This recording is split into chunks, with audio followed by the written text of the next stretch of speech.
Ang mabuting balita ng Panginoon ayon kay San Mateo.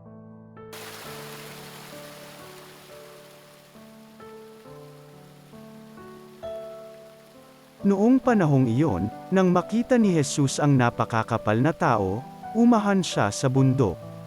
Pagkaupo niya ay lumapit ang kanyang mga alagad, at sila'y tinuruan niya ng ganito. Mapalad ang mga aba na wala nang inaasahan kundi ang Diyos, sapagkat makakasama sila sa kanyang kaharian. Mapalad ang mga nahahapis sapagkat aaliwin sila ng Diyos. Mapalad ang mga mapagpakumbaba, sapagkat tatamuhin nila ang ipinangako ng Diyos. Mapalad ang mga nagmimithing makatupad sa kalooban ng Diyos, sapagkat ipagkakaloob sa kanila ang kanilang minimithi. Mapalad ang mga mahabagin, sapagkat kahahabagan sila ng Diyos.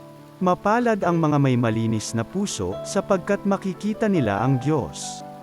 Mapalad ang mga gumagawa ng daan sa ikapagkakasundo, sapagkat sila'y ituturing ng Diyos na mga anak niya. Mapalad ang mga pinag-uusig dahil sa kanilang pagsunod sa kalooban ng Diyos, sapagkat makakasama sila sa kanyang kaharian. Mapalad kayo kapag dahil sa aki inaalimura kayo ng mga tao, pinag-uusig at pinagwiwikaan ng lahat ng uri ng kasamaan na pawang kasinungalingan. Magdiwang kayo at magalak, sapagkat malaki ang inyong gantimpala sa langit.